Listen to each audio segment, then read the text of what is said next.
nuestras Biblias, la primera carta a los Tesalonicenses, capítulo 5, del versículo 16 al 18. Primera carta a los Tesalonicenses, capítulo 5, versículo del 16 al 18. Le hemos titulado el sermón de esta mañana, Orando en todo momento. Orando en todo momento. Dice su palabra, la leemos tal y como está escrita, en el nombre del Padre, del Hijo y su Santo Espíritu. Estén siempre gozosos, oren sin cesar, den gracias a Dios en todo, porque esta es la voluntad de Dios para ustedes en Cristo Jesús. Vamos a orar. Padre bueno que estás en el cielo, te damos gracias por esta oportunidad que nos permite de poder congregarnos y aprender de las Escrituras. Y en esta mañana, Señor, vamos a hablar acerca de la oración. Que nosotros como cristianos debemos de ser persistentes en nuestra oración, en nuestra manera de poder dirigirnos a ti, Señor, ver el contenido de la oración, ver lo que dicen las Escrituras con respecto a esta persistencia, Señor. Y te pongo en tus manos esta mañana para que nos ayudes a entender un poco más acerca de la oración a través de las Escrituras. A ti sea toda la gloria y la honra en el nombre de Jesús. Amén. Puede tomar su asiento, amado hermano. Orando en todo momento. La semana pasada estuvimos iniciando este nuevo apartado en estos que son 3 versículos y habíamos mencionado que el apóstol Pablo, luego de haber hablado o dar ciertas directrices acerca de cómo debe ser la relación entre las ovejas y los pastores, en el versículo 12 y en el versículo 13, luego habló acerca de la relación entre los hermanos dentro de la comunidad de la fe, versículo 14, versículo 15, ahora empieza a hablar acerca de la relación entre las ovejas y el pastor de los pastores, es decir, Jesucristo, nuestro Señor, nuestro Salvador. Y en esta oportunidad, hermanos, viene el apóstol Pablo y le da unas ciertas directrices, le da ciertas indicaciones, ciertos mandatos a la iglesia tesalónica, que ustedes se acuerdan que esta iglesia era una iglesia modelo, era una iglesia ejemplar. De todas las iglesias del Nuevo Testamento, de Tesalónica era como la que estaba en un lugar predominante, si lo podríamos poner así. Porque si usted compara la carta tesalonicense con la carta a los Corintios, usted ve la manera como Pablo aborda cada uno de los problemas de Corintios y cómo habla acerca también de la iglesia de los tesalonicenses. Una iglesia ejemplar, una iglesia que estaba en sus primeros pininos, estaba en pañales. Recuerden que durante 3 a 6 meses Pablo estaba instruyendo, Pablo estaba enseñando acerca de las verdades del Evangelio, pero después, a raíz de esta enseñanza, que es el Evangelio de Jesucristo, él fue perseguido y tuvo que haber emigrado a otro lado. Entonces la iglesia de Tesalónica era una iglesia joven. Era una iglesia que estaba creciendo, era una iglesia ejemplar. Y lo que le preocupaba a Pablo en su corazón pastoral era de que esta iglesia siguiera creciendo en hermandad, en conocimiento de las Escrituras, en el conocimiento del Evangelio, en la unidad, en el amor fraternal.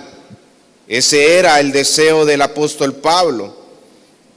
Y una manera de cómo podemos contribuir de manera favorable a la armonía y a la unidad de la iglesia es a través de la oración. Son 3 mandatos y usted lo puede ver en el versículo 16. En primer lugar dice, estén siempre gozosos. Nosotros estuvimos hablando la semana pasada acerca de ese gozo. El segundo lugar, el segundo mandato, instrucción dice, oren sin cesar. Una oración constante, continua, persistente.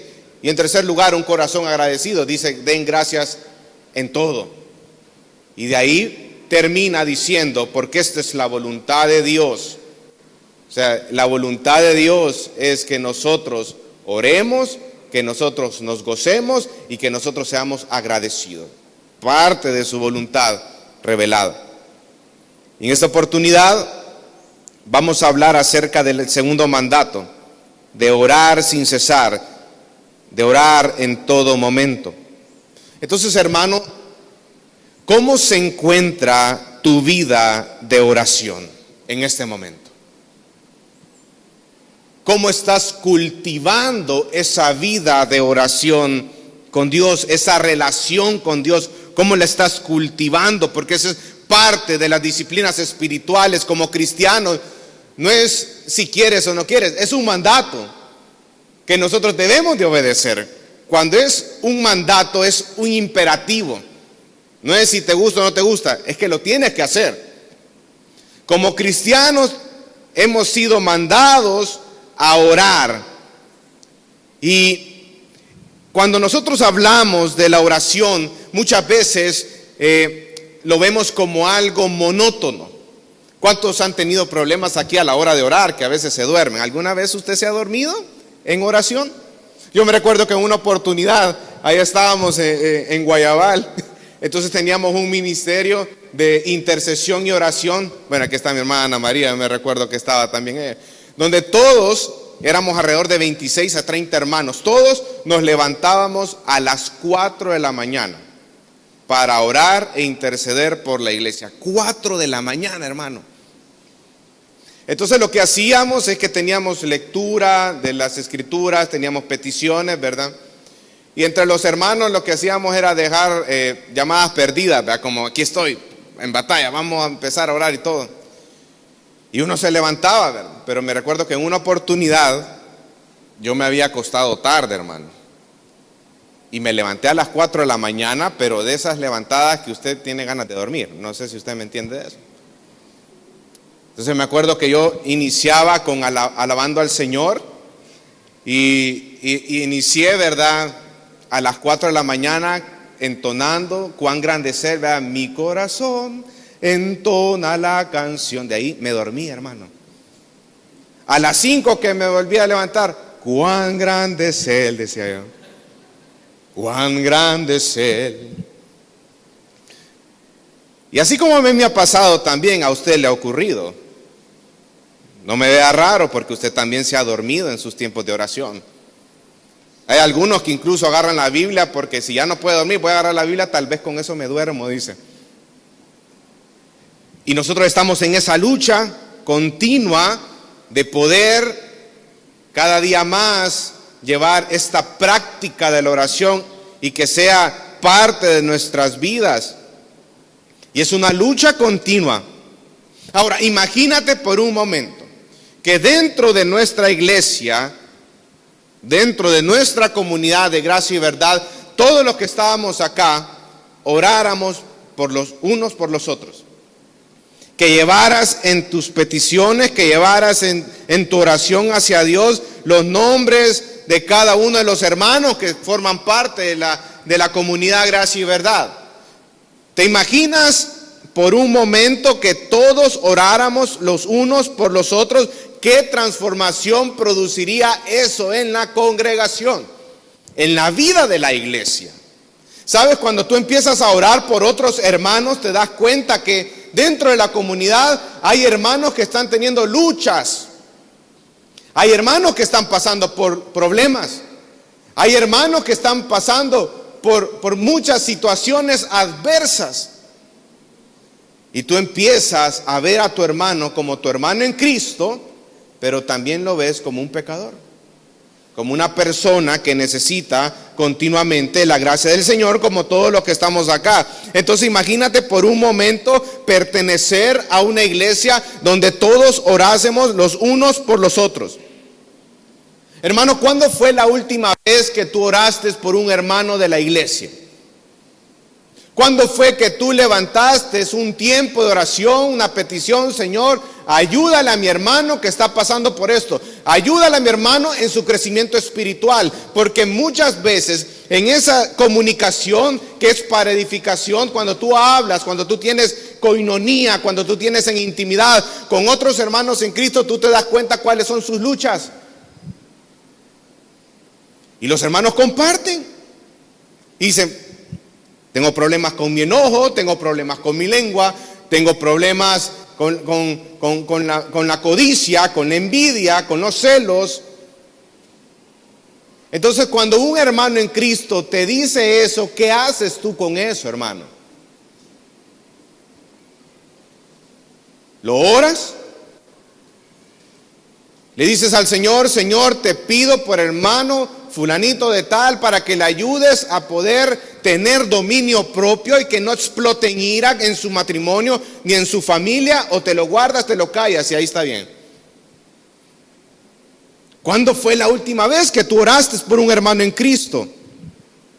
Y se recuerda que la semana pasada hablamos que estas tres indicaciones tienen aspectos comunes. En primer lugar, las tres hablan o hacen referencia a la edificación de la iglesia local. En segundo lugar, todas tienen que practicarse en todo momento, y es por eso que usted ve en el versículo 16, dice: estén siempre gozosos y oren sin cesar. Y después dice: den gracias en todo. Siempre, sin cesar, en todo, son cosas que nosotros debemos de hacer en todo momento. Es un aspecto común en todo esto. Y las tres exhortaciones forman parte importante de la voluntad de Dios para nuestras vidas. Ahora, orar sin cesar. Si se fijan en el versículo 16, habló acerca del gozo, hace referencia al gozo del cristiano. Como lo vimos anteriormente, el gozo es algo sobrenatural que es producido por el Espíritu Santo en nuestros corazones. Y en Gálatas capítulo 5, versículo 22, habla acerca del fruto del Espíritu: es gozo, paz, paciencia, benignidad, fe, mansedumbre y templanza. Es algo sobrenatural. Y nosotros como cristianos, y es algo que nosotros aprendimos la semana pasada, nos gozamos. ¿Y por qué? Porque el gozo es esa emoción que brota de una confianza profunda en la soberanía de Dios. Porque independientemente de lo que nosotros estemos pasando, sabemos que Dios tiene el control soberano, y todo lo que hace Dios para mi vida es para mi bien. Romanos 8:28. Ahora, como yo tengo gozo en el Señor, como yo tengo una confianza profunda en su soberanía, esa confianza es fe. Y esa fe provoca en mí dependencia en Dios. Y esa dependencia a Dios se manifiesta ¿en qué? En la oración. Entonces, por eso es que Pablo empieza a hablar acerca de la oración. La dependencia en Dios se expresa o se manifiesta en la oración. Aquel cristiano que cree que Dios es un Dios todopoderoso, que es un Dios soberano, que es un Dios que lo sostiene, que lo guía, que lo cuida, es un cristiano que va a buscar continuamente estar en oración, estar en comunión con Dios, expresarle a Dios sus necesidades y expresar a Dios sus peticiones. Porque sabe que el Dios en el cual está adorando es un Dios que todo lo puede. Y viene Pablo y les dice a los tesalonicenses: hermanos de Tesalónica, ustedes deben de orar el lunes o solo el martes. No, la indicación es en todo momento, en todo tiempo, llevar una vida constante de oración. Ahora, hermano, usted ora incesantemente en sus tiempos de oración. Usted lo hace en su vida. ¿Cuál es la diferencia? ¿Qué significa esto? ¿Qué significa orar de una manera incesante?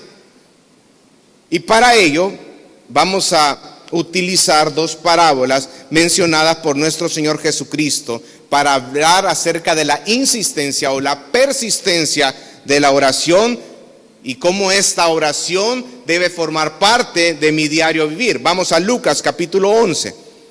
Lucas capítulo 11, son dos parábolas que usted ya las ha conocido en algún momento. Lucas capítulo 11.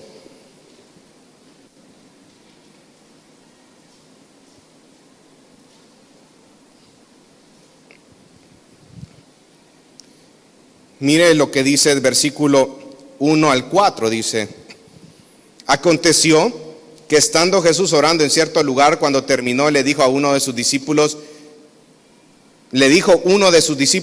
dice: Señor, enséñanos a orar, así como Juan enseñó también a sus discípulos. Y él les dijo: cuando oren, digan, Padre, santificado sea tu nombre, venga tu reino, danos hoy el pan de cada día y perdónanos nuestros pecados, porque también nosotros perdonamos a todos los que nos deben y no nos metas en tentación. Vinieron los discípulos y le preguntaron o le dijeron al Señor: Señor Jesús, enséñanos a orar. Jesús responde con una oración que es muy conocida por todos y les enseñó a través de esa oración en qué cosas ellos debían de enfocarse en la oración, el contenido de la oración. Y por eso es que usted ve en el versículo 2, dice: cuando oren digan: Padre, santificado sea tu nombre. En primer lugar, el énfasis que hace Jesucristo es que nosotros debemos de orar por glorificar el nombre de Dios. Por eso es que dice en el versículo 2: Padre, santificado sea tu nombre. Y ese es un principio, es parte de los elementos esenciales de la oración del cristiano, que todo se centra en Dios, en honrar a Dios, glorificar a Dios, santificado sea tu nombre. Después en el versículo 2 dice: venga tu reino. ¿Se da cuenta cómo el Señor Jesucristo empieza de una manera preciosa a enseñarles a sus discípulos cómo deben orar? Oren porque venga el reino de Dios. No es una oración enfocada en cosas terrenales. Usted lo puede ver desde el primero. Es una oración enfocada en lo espiritual. Venga tu reino, anhelar su reino. Es algo con el cual nosotros debemos de orar constantemente. Cuando usted está acá en este mundo y usted ve la situación en la cual se encuentra, usted como cristiano debe decirle: Señor, anhelo tu reino. Que venga tu reino, que se haga tu voluntad. Continuemos, dice en el versículo 3: danos hoy el pan nuestro de cada día. En tercer lugar, debemos de orar por nuestra provisión diaria. No por lo que tu corazón pecaminoso, insaciable quiere, sino por lo que necesitas nada más, hermano. Es por la provisión, por el sustento diario. Y dice en el versículo 4: y perdónanos nuestros pecados, porque también nosotros perdonamos a todos los que nos deben, y no nos metas en la tentación. Otro aspecto fundamental, o algo que usted tiene que tener muy en mente a la hora de orar, es la confesión de nuestros pecados y buscar constantemente el perdón. ¿Por qué, hermanos? Porque todos acá cometemos faltas, todos acá cometemos pecado con nuestra manera de pensar, con la manera como nosotros hablamos, cómo actuamos. Somos pecadores, pero somos pecadores redimidos por la sangre del Cordero. Y eso lo que implica es que yo puedo confesar mi pecado y buscar constantemente su perdón. Y no nos metas en tentación. Sabiduría, hermano, para no meternos en tentación. ¿Qué dice el proverbio? El sabio ve el mal y se acerca, se aparta de él. Sabiduría. Entonces Jesucristo en estos 4 versículos empieza a hablar acerca del contenido de la oración. A grosso modo el contenido de oración, pero nuestro Señor quiso ahora profundizar en algo más. Y eso lo observamos en el versículo siguiente. Mira el versículo 5, digo. Él quería dejarle bien marcado una imagen. Quería explicarle a sus discípulos: hermanos, está bien que oremos, pero quiero que oren de una manera persistente. Y por eso es que él ocupa este ejemplo. Miren el versículo 5, dice: también les digo, supongamos que uno de ustedes tiene un amigo y va a él a medianoche y le dice: amigo, préstame 3 panes, porque un amigo mío ha llegado de viaje a mi casa y no tengo nada que ofrecerle. Fíjense que Jesucristo inicia con un ejemplo. Y ojo, están diciendo que son 2 personas que tienen un vínculo, porque son amigos. Entonces viene un amigo, había recibido una visita pero no tenía los panes necesarios para atender y darle de comer esa visita. Entonces viene él y dice que era de medianoche, hermano. Y viene el amigo y dice, voy a ir a buscar a mi chero allá. Voy a ir a buscar porque no tengo comida, pero este sí tiene comida, yo sé que porque tiene familia. Y voy a ir a buscarlo para ver si aquel me puede por lo menos prestar unos panes, aunque el siguiente día yo se los devuelva. Imagínense, es una persona bastante imprudente, hermano. A la medianoche, ¿usted ha recibido una visita inesperada en la noche alguna vez? ¿Alguien lo ha visitado usted alguna vez que usted dice, este se peló ahora? Y de remate entra a la casa, abre la refri, come de todo, vea, y ahí va, Dios te bendiga, y se va. Eso es lo que estaba pasando en este momento. Y para poder usted entender un poco más, hermano, durante ese tiempo la puerta principal de una casa solía dar a una habitación donde estaba toda la familia dormida, porque había mucho frío, entonces todos dormían en la misma cama. Y estaba enfrente de la puerta principal. O sea que cuando este llegó a buscarlo, estaba su esposa y sus hijos en la misma cama. Ya me imagino que le había dicho a la esposa, ¿verdad? La esposa después de esa visita. Había un momento incómodo, no era el momento de salirse de la cama. Y ahora volvamos al versículo 7. Levantó al amigo, dice en el versículo 7, dice, y aquel respondiendo desde adentro le dice, no me molestes, la puerta ya está cerrada y mis hijos y yo estamos acostados, no puedo levantarme para darte en nada. Estaba enojado. ¿A quién le va a gustar que lo levanten a medianoche para pedirle 3 panes porque hay una visita? Dígame. Pero viene Jesús y ahí viene la enseñanza, miren. Dice en el versículo 8, les digo que aunque no se levante a darle algo por ser su amigo, no obstante por su importunidad, se levantará y le dará cuanto necesite. Por su importunidad se va a levantar. En otras palabras, el amigo no le va a dar los panes, los 3 panes que le había pedido por la amistad. Pero debido a su importunidad, debido a su persistencia y porque tenía unas tremendas ganas de dormir, porque él estaba molesto, él iba a acceder a darle esos 3 panes a ese amigo. La importunidad y la persistencia. Para poder dormir, él estaba consciente que tenía que despachar a su amigo.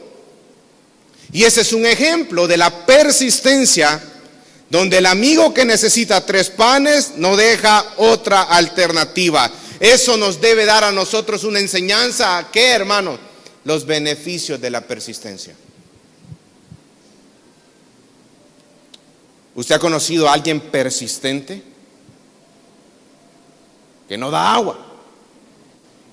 Yo me acuerdo que en la universidad yo tenía un compañero, era de mis más allegados.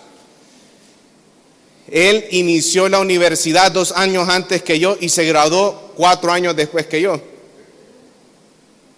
Pero si hay algo que yo puedo caracterizar de mi compañero, es que ese sí era persistente en sus estudios. Él dejaba las materias en tercera, en cuarta, en quinta. Ya van como 5 generaciones de ingenieros civiles que ya lo conocían a él, ¿verdad? Pero él seguía. Y yo no veía una persona más optimista con sus estudios que él.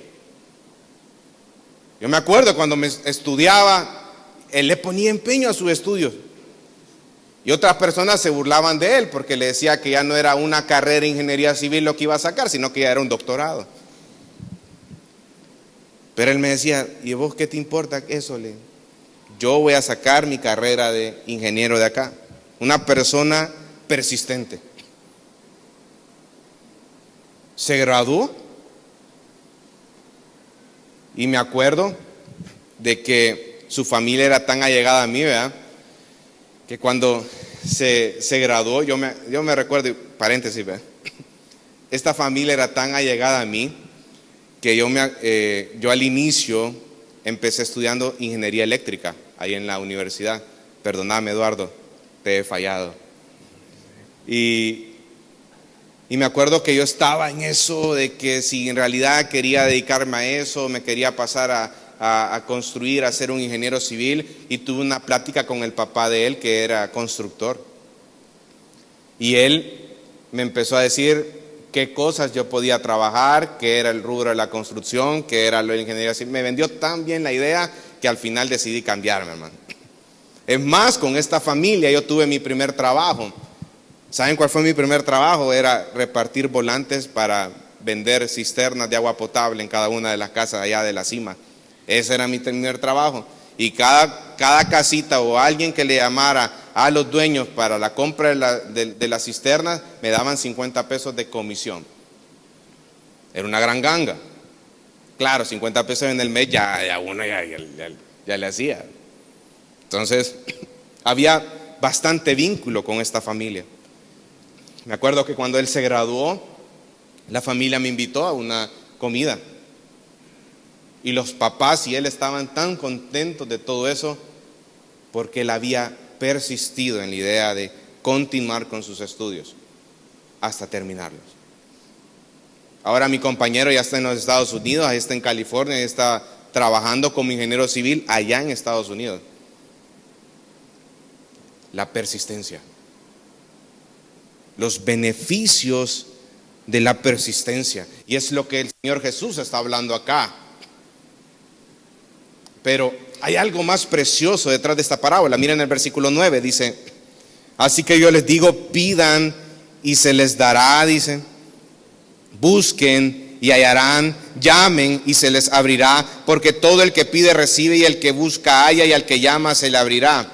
Mira el versículo 11. O supongan que a uno de ustedes que es padre, su hijo le pide pan, ¿acaso le dará una piedra? O si le pide un pescado, ¿acaso le dará una serpiente en lugar del pescado? O si le pide un huevo, ¿acaso le dará un escorpión? Pues si ustedes, siendo malos, saben dar buenas dádivas a sus hijos, ¿cuánto más su Padre Celestial dará el Espíritu Santo a los que lo pidan? Viene y él hace el contraste acá.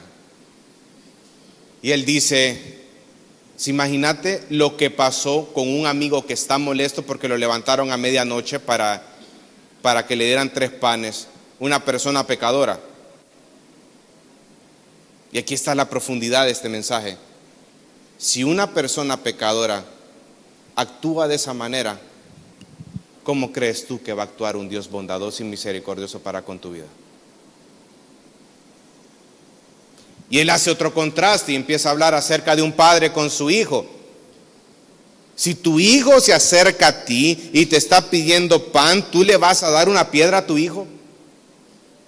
O si él te pide pescado, en lugar de pescado le das una serpiente a tu hijo para que le muerda la serpiente y se muera. O si él te pide un huevo, ¿acaso le darás tú un escorpión? Aquellos que somos papás, nosotros en nuestra mente, no lo vamos a hacer jamás. Y viene este precioso contraste que hace el Señor Jesucristo para enseñarles a ellos por qué deben de persistir en la oración. ¿Saben por qué? Porque el Dios que nos escucha es un Dios bondadoso, misericordioso, lleno de gracia, lleno de verdad, lleno de bondad. Y si un padre pecador no responde así, no le da piedra en lugar del pan a su hijo, o serpiente en lugar de pescado, o escorpión en lugar de huevo, ¿cómo crees tú que va a actuar un Dios bondadoso? Que no tiene pecado. Dios es tan diferente, hermanos. Tenemos un Dios que nos escucha siempre. ¿Cómo crees tú que Dios responde a la persistencia? Por eso es que hay que obedecer ese mandato. Hay que persistir en la oración. Hay que orar sin cesar. El segundo ejemplo, vamos a Lucas capítulo 18. Unas paginitas después.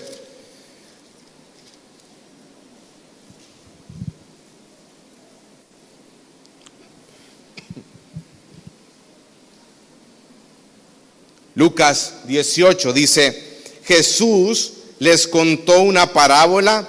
¿Para qué, hermanos? Para enseñarles que ellos debían orar en todo tiempo y no desfallecer. Ahora viene una segunda parábola donde él empieza a enseñar acerca de la importancia de orar en todo tiempo y también a no desfallecer.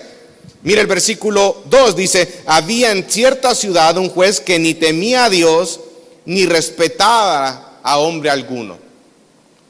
Ojo, está hablando de una persona inconversa, en el que no hay temor de Dios y no hay respeto a ningún hombre. Es lo peor, si usted lo puede poner de esa manera. Dice, había un juez injusto, una persona que no honraba a Dios y que no respetaba a hombre alguno. Versículo 3, también había en aquella ciudad una viuda, la cual venía a él constantemente diciendo, hágame usted justicia de mi adversario. Ante este juez injusto, había una viuda que estaba todos los días diciéndoles, hágame justicia de mi adversario. Probablemente ella estaba pidiendo justicia porque a alguien le estaba quitando su salario, que era lo que ella necesitaba para cubrir sus necesidades básicas, el sustento de su vida. Y por ese motivo ella estaba buscando constantemente a ese juez injusto, a ese juez que no había un temor de Dios y que no respetaba a ningún hombre. Mira el versículo 4, dice, por algún tiempo el juez, ¿qué hizo el juez? ¿Le respondió la resolución? ¿Le hizo caso? No. Dice que por un tiempo él la ignoró, él no quiso, no quería actuar en defensa de esa persona, en defensa de esa persona que estaba sufriendo una injusticia. Él no quería actuar, él no quiso. Pero después, ojo, beneficios de la persistencia. Pero después en el versículo 4 dice, dijo para sí, aunque ni temo a Dios ni respeto a hombre alguno, sin embargo, porque esta viuda me molesta, le haré justicia, no sea que por venir continuamente me agote la paciencia. Al principio no quería hacer nada el juez injusto, no quería ceder ante la petición de injusticia de la viuda, pero después dice que esa viuda por su persistencia le era muy molesta. Y él decía, si esa señora continúa viniendo, voy a agotar mi paciencia y no sé qué voy a hacer. Voy a perder mis estribos. Porque había colmado su paciencia. Ahora en el versículo 6, y viene y hace este hermoso contraste nuevamente. En el versículo 6 dice, el Señor dijo, escuchen lo que dijo el juez injusto, y no hará Dios justicia a sus escogidos que claman a Él día y noche, se tardará mucho en responderles. Les digo que pronto les hará justicia, no obstante, cuando el Hijo del Hombre venga, ¿hallará fe en la tierra? El contraste. Si esta persona que no tenía a Dios en su corazón, si esta persona que no respetaba a ningún hombre, pero debido a la persistencia de la viuda accedió a poder atender la solicitud de la viuda, una persona pecadora responde así, ¿te imaginas? Ese Dios soberano, lleno de misericordia, lleno de bondad, ¿cómo va a actuar en respuesta a las oraciones de sus escogidos? Y ese es el contraste. Nuestro Dios es un Dios diferente, hermano, es un Dios misericordioso, lleno de gracia, lleno de bondad, lleno de verdad.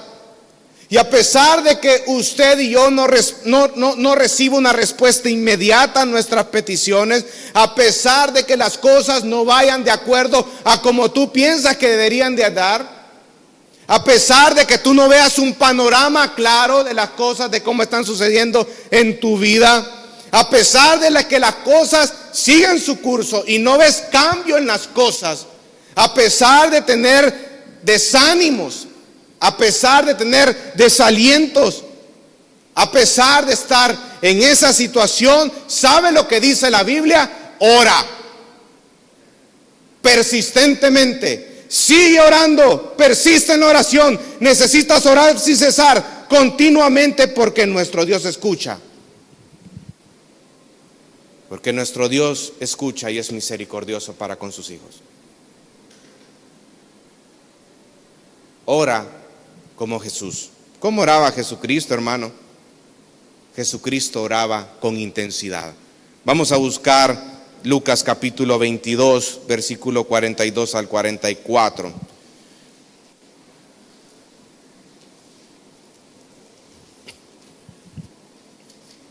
Lucas 22.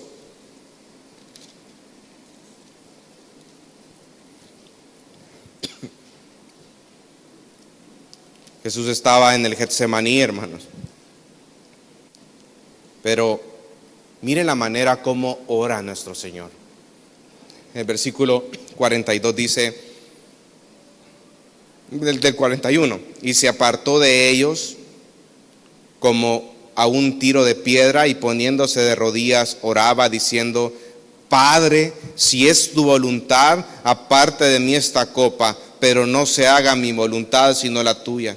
Entonces se apareció un ángel del cielo que lo fortalecía, y estando en agonía oraba con mucho fervor, y su sudor se volvió como gruesas gotas de sangre que caían sobre la tierra. Así oraba Jesucristo. Es más, si usted va al Evangelio de Mateo capítulo 26, sin perder Lucas, vamos, Mateo capítulo 26, hay un aspecto clave acerca de eso, de esa oración. Mateo capítulo 26, versículos del 36 en adelante.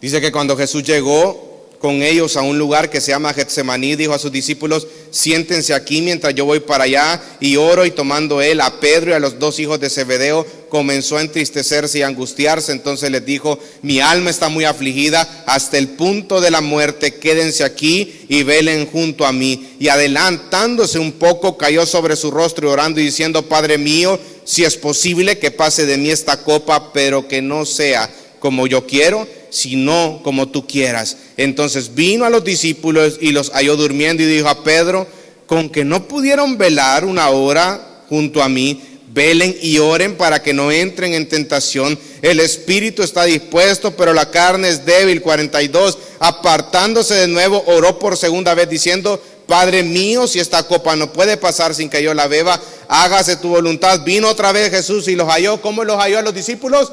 Dormidos, porque sus ojos estaban bien cargados de sueño. Dejándolos de nuevo se fue y oró. ¿Por cuánta? Por tercera vez. Entonces vino a los discípulos y les dijo: todavía están durmiendo y descansando. Vean, ha llegado la hora y el Hijo del Hombre es entregado en manos de pecadores. Levántense, vamos, miren esta cerca que me entrega. 3 veces Jesucristo estaba orando con la misma intensidad. Estaba agonizando. Y su intensidad era un punto que dice que su sudor eran gotas de sangre. Orando con intensidad como nuestro Señor Jesucristo. Es algo impresionante, es algo impactante que este hecho haya sido registrado en los evangelios. 3 ocasiones con la misma intensidad, en el mismo evento, nos enseña la vida de oración de nuestro Señor Jesucristo. ¿Cuántas veces usted y yo hemos orado de esa manera intensa? Y ojo, estamos hablando de un Dios que había hecho muchos milagros, que había hecho muchas maravillas, que había sanado a leprosos, sanado a enfermos, le había devuelto la vista a personas ciegas. Pero usted no ve que habla que de esa manera hacía los milagros Jesucristo. La manera como Él intensificaba la oración era algo peculiar de nuestro Señor. Usted ve la importancia de la oración en la vida de Jesucristo, hermano. La intensidad. ¿Cuántas veces usted ha orado con esa intensidad, con persistencia? La oración debe ser algo característico del cristiano. Por eso es que Pablo en 1 Tesalonicenses 5:17 les da un mandato a los tesalonicenses y les dice: oren sin cesar, constantemente, persistentemente. En otras palabras, Pablo le está diciendo: lleven una vida de oración, así como su Dios Jesucristo. Ustedes pueden ver cómo en los evangelios Jesucristo oraba en la mañana, oraba en la tarde, oraba en la noche, oraba de rodillas. Y usted puede ver a lo largo de las escrituras que las personas oraban de pie, oraban 7 horas, oraban de manera instantánea, como por ejemplo con Nehemías. No sé si ustedes se acuerdan con Nehemías. Personas que oraban toda la semana, de rodillas, parado, como sea. Lo importante, hermano, es orar persistentemente. Llevar una vida de oración. Es decir, ese tipo de vida que se caracteriza por una mente que nunca deja de estar en la presencia y comunión con Dios. No es solo un momento específico, es llevar toda una vida de oración. Estar meditando constantemente en quién es tu Señor. Y en otras palabras, meditar en Dios significa meditar en su palabra, porque a través de la palabra de Dios yo tengo conocimiento de quién es Él. ¿Cómo sabe usted que Dios es misericordioso? Porque en Éxodo dice que nuestro Dios es grande en misericordia, dice. Lento para la ira y grande en misericordia. Entonces tenemos que tener esa vida de oración. Y esa vida de oración se debe reflejar también en la comunidad fraternal. En nuestra comunidad fraternal, en la iglesia, dista mucho de ser intensa y edificante por nuestra falta de oración por otros hermanos. No oramos lo suficiente por nuestra comunidad de la fe, no oramos lo suficiente por nuestros hermanos en Cristo, porque somos muy egoístas, hermano. Nuestras oraciones, el 99.99% son de mis peticiones, de mis necesidades. No pensamos en nosotros, no pensamos ni siquiera en Dios mismo. Y debemos de estar orando continuamente por nuestros hermanos. La obra de Dios no prosperará si no nos tomamos tiempo para estar a solas con Dios, orando por nuestras necesidades, por nuestros hermanos y por la proclamación del Evangelio en todo el mundo. El hecho que esta iglesia haya predicación del Evangelio también es producto de muchas oraciones de muchos hermanos y hermanas en Cristo que están orando para que la predicación del Evangelio continúe en este mundo. Son tan necesarias las oraciones, hermano. Debemos de estar doblando nuestras rodillas de día y de noche, acudiendo a Dios en oración. Pero eso es lo ideal. El problema es que en el día a día hay veces que nosotros no deseamos orar. Hay momentos en los cuales por falta de tiempo no lo hacemos, otras veces porque estamos desanimados o estamos fríos no lo hacemos, otras veces porque se nos olvida el hacerlo, otras veces lo hacemos a la ligera. Entonces, eso es lo ideal, pero la realidad es otro. Y si a todos acá les preguntara si están llevando la vida de oración como debería de llevar, la mayoría me dijeran que no. Todos estamos conscientes que necesitamos orar más de lo que estamos haciendo. No estamos orando lo suficiente. Porque muchas veces tenemos peticiones de hermanos en Cristo que les hemos dicho que hemos orado, pero como la lista es bien larga, nosotros ni siquiera tenemos tiempo para abordarlas todas en el mismo día. Y eso nos frustra, eso nos desanima, no estar en el punto donde deberíamos de estar en cuanto a nuestra vida espiritual se refiere. Ahora, yo te hago una pregunta, hermano. ¿Qué es lo que te motiva a ti para orar? ¿Cuál es la razón, las razones por las cuales tú estás en oración, en comunión con Dios? Y en lo que me falta, vamos a tocar 5 motivos por los cuales nosotros debemos de estar motivados a orar de una manera constante, persistente, incesante, como dice 1 Tesalonicenses 5:17. El motivo número 1 por el cual yo debo de orar sin cesar es por la gloria de Dios, hermano. Todo lo que hagamos lo debemos de hacer como para el Señor, porque de Él viene de su recompensa. Entonces, usted puede ver cuando estuvimos estudiando Lucas 11 hace unos minutos, cuando Jesucristo habló acerca de la oración del Padre Nuestro, Él empezó a hablar: Padre, santificado sea tu nombre. Padre nuestro que estás en el cielo, santificado sea tu nombre. Cuando yo oro, su deseo debe ser que Dios haga su voluntad en nuestras vidas. Así como nuestro Señor Jesucristo en el Getsemaní, ¿qué era lo que le decía nuestro Señor Jesús al Padre? Padre, que se haga tu voluntad y no la mía. Precioso nuestro Señor Jesucristo, cómo nos enseña a través de los evangelios cómo nosotros debemos de orar.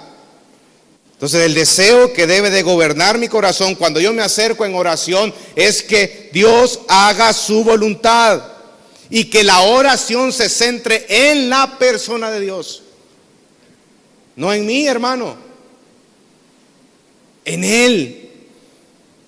Como lo sostiene Sproul, dice lo siguiente: el Dios soberano no puede ser manipulado porque Él conoce el corazón de todos los que le oran. Ojo. Cuando usted y yo oramos, ¿usted cree que el Señor no sabe lo que hay en su corazón y en su mente en esa oración? Un Señor, un Dios que es omnisciente, que sabe todo. ¿Usted cree que el Señor no sabe cuando usted se dirige a Él en oración de una forma pecaminosa y egoísta? Por eso es que dice aquí, el teólogo dice: no puede ser manipulado. La verdadera oración presupone una actitud humilde de sumisión y adoración al Dios Todopoderoso. Sumisión y adoración. Como nuestro Señor Jesucristo: Padre, que se haga tu voluntad y no la mía. Ese debe ser el corazón de una persona que ora constantemente. No tratar de manipular a Dios para que obre de acuerdo a tu manera de pensar o que las cosas sucedan como tú quieras que sucedan. Muchas veces el peor panorama que tú te plantees es la manera como el Señor va a obrar y se va a glorificar en medio de toda esa situación. Y es tan precioso porque a través de esa situación Dios te dice: yo soy soberano, soy todopoderoso y hago lo que quiera con la creación. Y me glorifico a través de todo esto. Ustedes se ponen a pensar cuando el pueblo de Israel cruzó el Mar Rojo, ¿esa era la solución más fácil?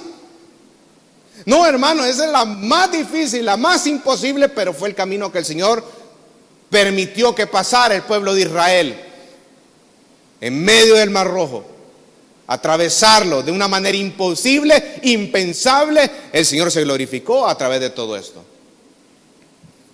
Que las palabras de Jesús se hagan una realidad en tu vida.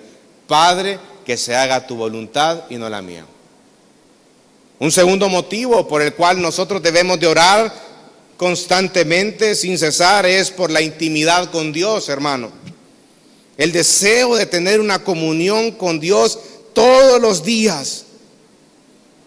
Como lo expresa el salmista en el Salmo 42, versículo 1 y 2, dice: como el siervo anhela las corrientes de agua, así suspira por ti, oh Dios, el alma mía. Mi alma tiene sed de Dios, del Dios viviente. ¿Usted puede decir eso, hermano? Mi alma anhela estar contigo.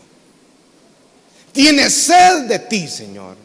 Así como el siervo va hacia esas aguas porque tienen sed, así mi alma, Señor, te busca constantemente, porque quiero estar contigo. Quiero estar en comunión contigo, Señor. Mi alma tiene sed de Dios. un anhelo por estar con Dios. ¿Cuánto anhela usted eso, hermano?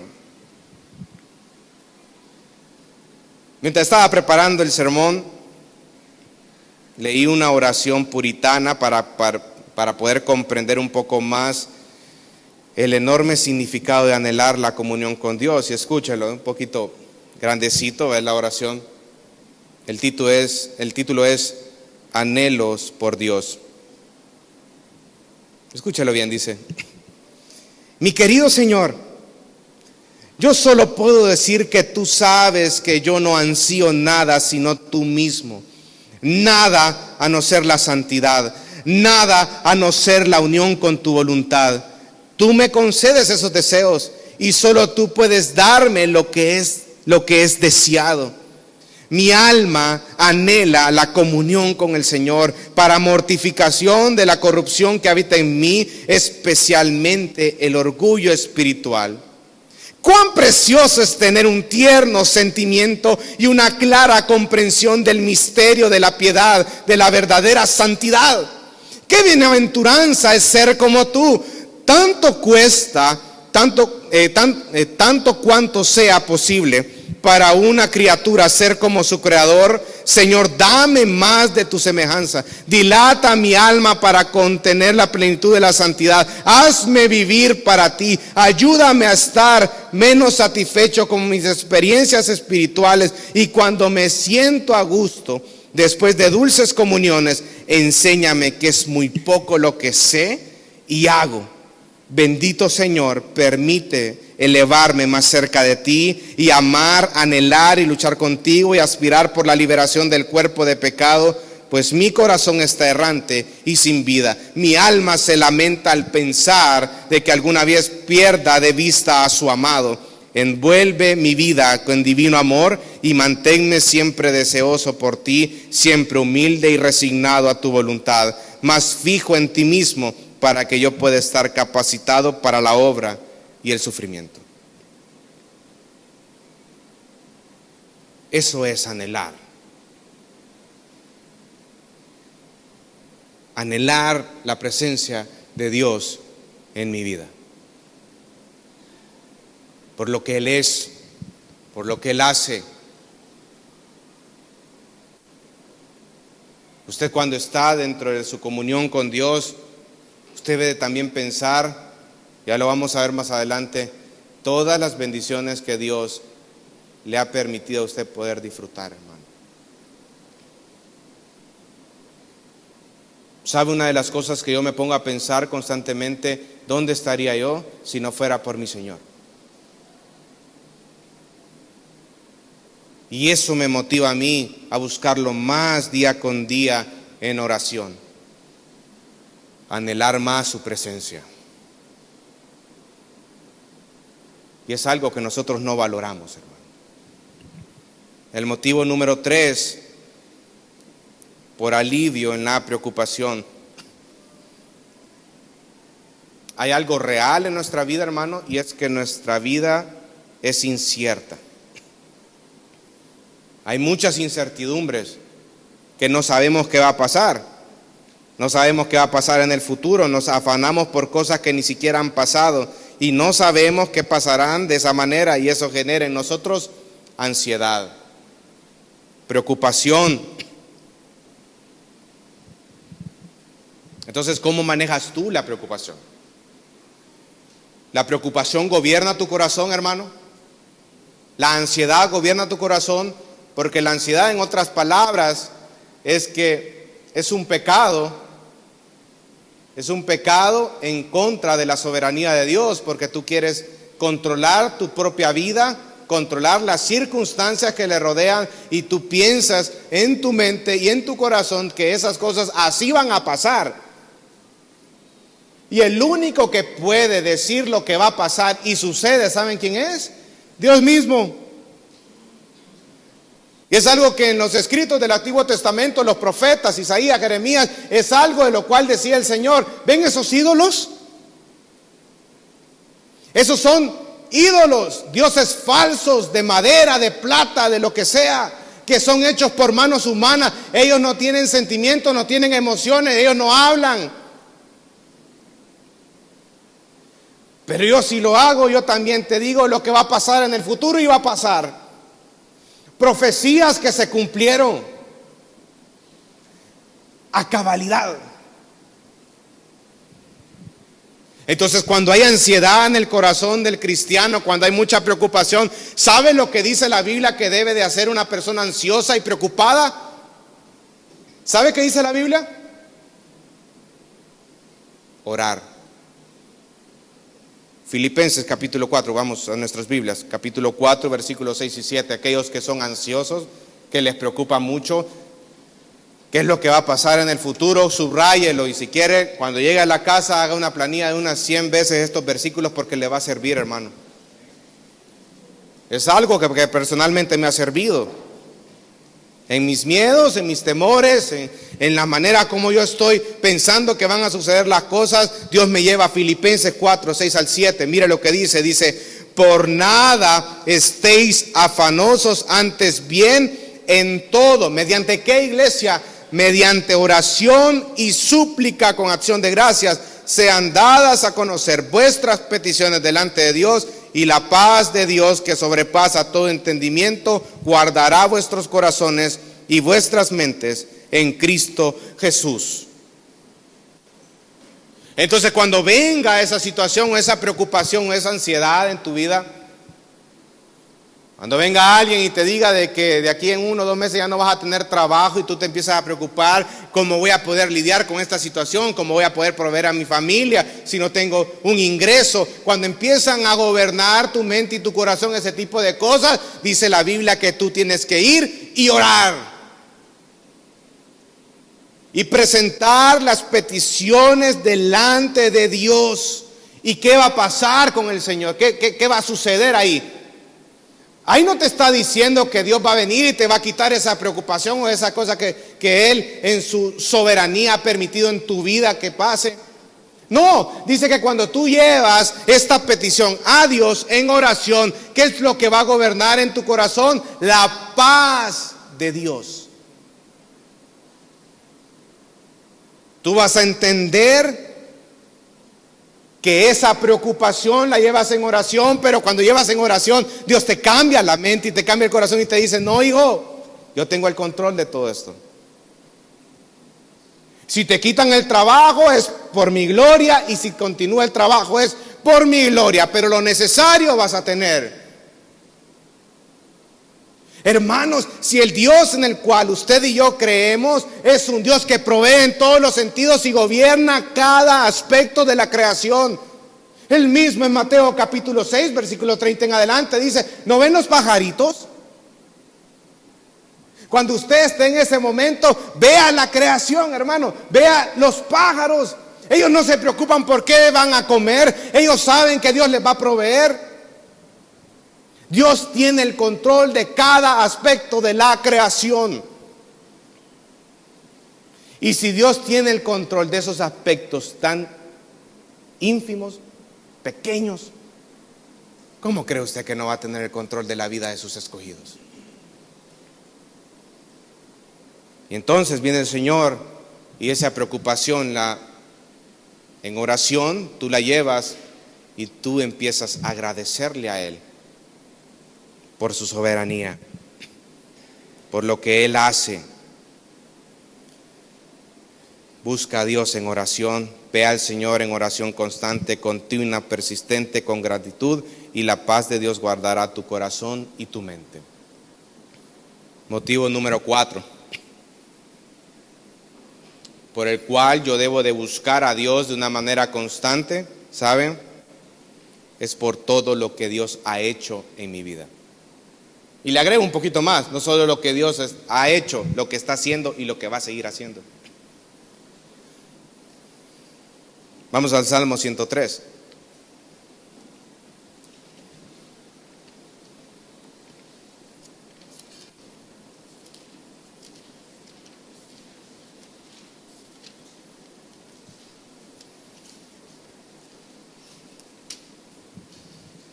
Salmo 103.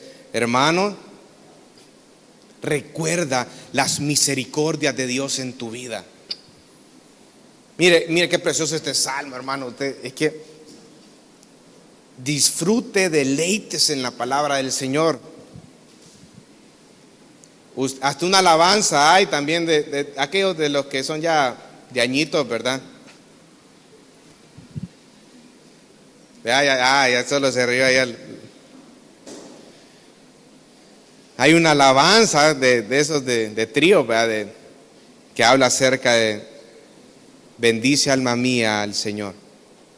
Mire lo que dice el versículo 1, dice: bendice alma mía al Señor y bendiga todo mi ser su santo nombre. Bendice alma mía al Señor y no olvides ninguno de sus beneficios. Él es que perdona todas tus iniquidades, el que sana todas tus enfermedades, el que rescata de la fosa tu vida, el que te corona de bondad y compasión, el que colma de bienes tus años, para que tu juventud se renueve como el águila. El Señor hace justicia y juicios a favor de todos los oprimidos. A Moisés dio a conocer sus caminos y a los israelitas sus obras. Compasivo y clemente es el Señor, lento para la ira, grande en misericordia. No luchará con nosotros para siempre, ni para siempre guardará su enojo.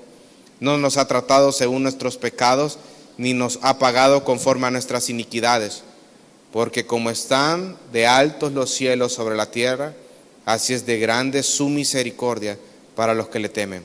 Como está lejos el oriente del occidente, así alejó de nosotros nuestras transgresiones. Como un padre se compadece de sus hijos, así se compadece el Señor de los que le temen. Porque Él sabe de qué estamos hechos, se acuerda de que somos solo polvo. El hombre como la hierba son sus días, como la flor del campo así florece, cuando el viento pasa sobre ella deja de ser, y su lugar ya no lo reconoce. Pero la misericordia del Señor es desde la eternidad hasta la eternidad para los que le temen, y su justicia para los hijos de los hijos, para los que guardan su pacto y se acuerdan de sus preceptos para cumplirlos. El Señor ha establecido su trono en los cielos y su reino domina sobre todo. Bendigan al Señor ustedes sus ángeles, poderosos en fortaleza, que ejecutan su mandato, obedeciendo la voz de su palabra. Bendigan al Señor ustedes todos sus ejércitos, que le sirven haciendo su voluntad. Bendigan al Señor ustedes todas sus obras, en todos los lugares de su dominio. Bendice alma mía al Señor.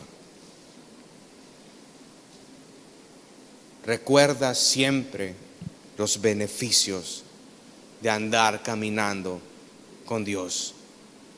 Cuando tú recuerdas la salvación, cuando tú recuerdas las bondades de Dios en tu vida, cuando tú recuerdas que todo lo que tú tienes es producto de su misericordia, eso va a provocar en ti que vayas en agradecimiento a buscar a Dios en oración. ¿Cuántas cosas ha hecho el Señor en tu vida? Recuérdalo y agradécelo. Motivo número 5, hermano, y con esto vamos aterrizando, por el crecimiento espiritual de los creyentes. Efesios capítulo 1, versículo 15 y 16 dice: por esta razón también yo, habiendo oído de la fe en el Señor Jesús que hay entre vosotros y de vuestro amor por todos los santos, no ceso de dar gracias por vosotros, haciendo mención de vosotros en mis oraciones, pidiendo que el Dios de nuestro Señor Jesucristo, el Padre de gloria, os dé espíritu de sabiduría y de revelación en un mejor conocimiento de Él. Pablo lo que estaba diciendo a los de Éfeso: hermanos, yo estoy orando por ustedes para que sigan creciendo en el conocimiento de Él y para que sigan creciendo espiritualmente. Ese es un motivo que nos debe mover a nosotros a seguir orando. Orar por el crecimiento de nuestros hermanos en Cristo. Si es de tu conocimiento alguna lucha por lo cual está teniendo el hermano y no estás orando, estás siendo muy negligente y muy descuidado, hermano. Porque la Biblia te manda a orar. Hay un mandato de por medio. Debemos de levantar oraciones por el crecimiento espiritual de nuestros hermanos en la fe. Pero todas nuestras oraciones son nutridas o parten, ¿saben de qué? De la palabra de Dios. La palabra de Dios. Todo lo que le acabo de mencionar, esos 5 motivos, parten de la palabra de Dios. Siempre. Nosotros conocemos quién es Dios a través de la palabra. Entonces cuando yo me nutro, cuando yo llego y empiezo a estudiar la palabra en mi vida, yo empiezo a ver lo maravilloso y lo grande que es Dios. Yo empiezo a ver cómo Él orquesta todo, cómo Él obra. Yo veo el fin de los tiempos y veo el control soberano del Señor. Veo mandatos explícitos en la palabra del Señor y eso me provoca en mí seguir orando persistentemente, constantemente.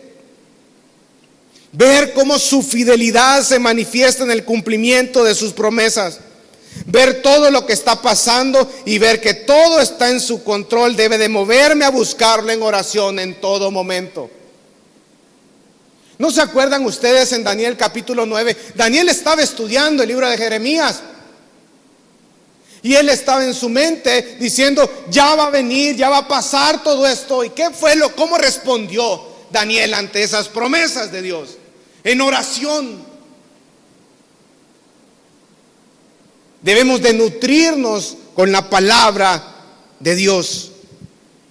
Debemos de obedecer este mandato, hacer de la oración un estilo de vida, persistir en esta disciplina, como esa persona que fue en búsqueda de 3 panes por la noche a la casa de su amigo, o esa viuda que iba día con día clamando por justicia ante el juez injusto, pero teniendo presente que nuestro Dios se encuentra en todas partes, es todopoderoso, es soberano, es misericordioso, es lleno de gracia, de bondad, y hay que buscarlo en oración con esa intensidad característica de nuestro Señor Jesucristo. Que tu oración se centre en la gloria de Dios y que tu corazón anhele estar en comunión con Dios, como dice el Salmo 27:4. Una cosa he pedido al Señor y esa buscaré, que habite yo en la casa del Señor todos los días de mi vida, para contemplar la hermosura del Señor y meditar en su templo. Vamos a orar, hermano.